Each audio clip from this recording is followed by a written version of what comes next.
So we're going to talk about how to think about the dam incident. I don't just mean who did it, but how to think about who did it, how to intelligently process who's telling the truth and how you can understand this. So what we know is that this dam broke, the Nova Kakovka dam, and then the Ukrainians said that the Russians did it. The Russians then said that the Ukrainians did it. RT came out immediately. Ukraine blew up the Kakovka dam as revenge for a failed offensive. Okay. And then you see Ryan McBath came out and said he had, many of you said, I think Ryan McBath's evidence of that it was just, there was decay, and you can't rule that out. That could have been it. But what he was saying here was how Russia destroyed the Kahovka Dam, structural collapse brought down the dam. And he was talking about Powell's Pottery Barn rule. The Pottery Barn rule is once you take over something, you're responsible for it, and if you break it, it's on you. And he's saying that they broke it, that it wasn't actually sabotage. Well, the truth could be somewhere in the middle of these. For example, what we now know is that seismic data adds evidence to Ukraine's position that the Kahovka Dam was blown up. So the Norwegians tracked seismic data. Evidence was growing on Friday that there was an explosion at the Kahovka Dam, according to Ukrainian and U.S. intelligence reports and seismic data from Norway. And then you want to add to that seismic data, U.S. spy satellites detected an explosion at the dam, a U.S. official was quoted as saying by the New York Times. So there was an explosion and then the dam burst, and you could track the seismic data. So there was something there. Okay. Ukraine claims it has evidence. Now there's one more piece to the puzzle that actually kind of makes Ryan McBeth's and the other claim that it was Russia kind of come together. It could just be Russian incompetence. Ukraine claims that this had evidence that Russia blew the Dnieper River Dam. A little bit further down, they're talking about the sabotage group that's there, and they're quoting one of the saboteurs, and they picked up in an intercept. They wanted to scare people with this dam, said the officer, who was also discussed with another official how the dam breach did not go according to plan and impacted thousands of people. So maybe they meant to have some breach, but not the entire. I don't know. But that's kind of what we have been able to understand so far. But how should we think about this? Because all you see is people pro-Ukraine saying the Russians did it, and the Russians saying they've been trying to blow the dam. Where does the truth lie? So how should you process it? So let's introduce Timothy Snyder into the conversation. He's a historian who taught a class on Ukraine at Yale. The Nova Kakovka Dam in Ukraine, controlled by Russia, has been destroyed. One consequence is a humanitarian disaster that, had it not taken place within a war zone, would already have drawn enormous international assistance. Here are a few thoughts about writing responsibly about the event.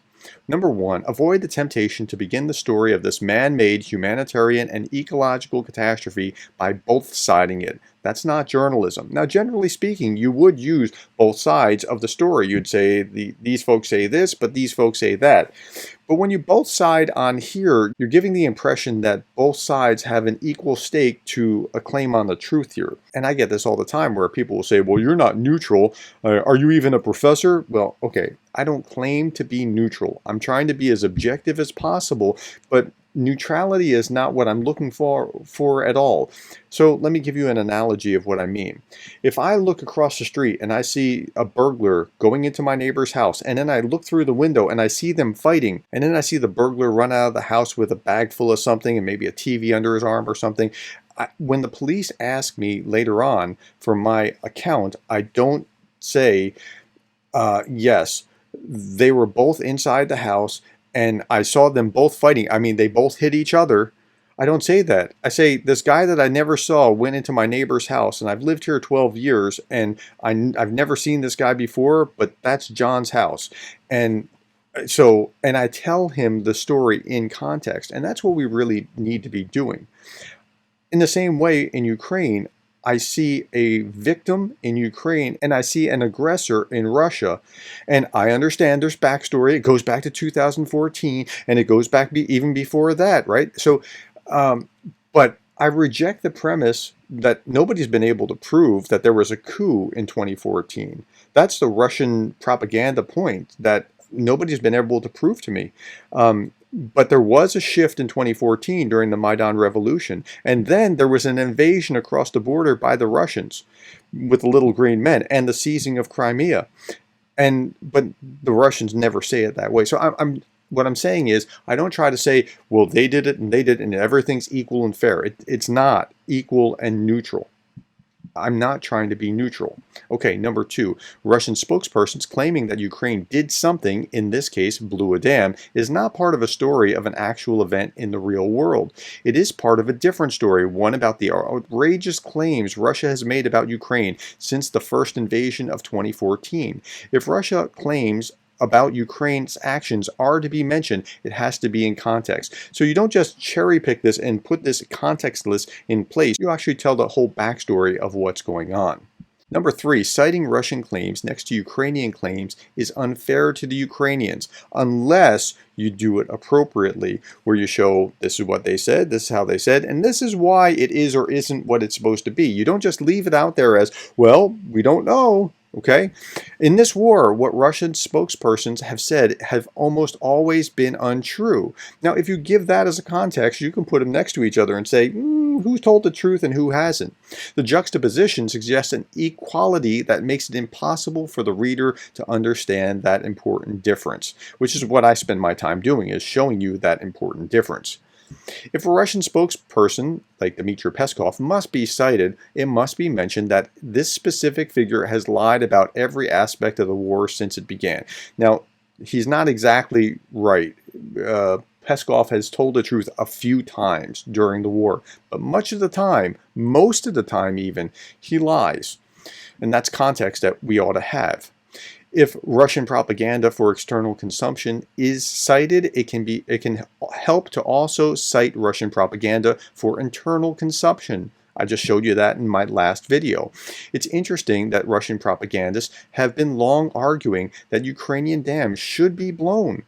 That's right, they've been arguing this for a long time. That needs to be part of the story. When a story begins with both siding, readers are being implicitly instructed that an object in the physical world like a dam is really just an element of narrative. They are being guided into the wrong genre of literature. No, that's not what they need to be doing. They need to be told the facts of what's going on.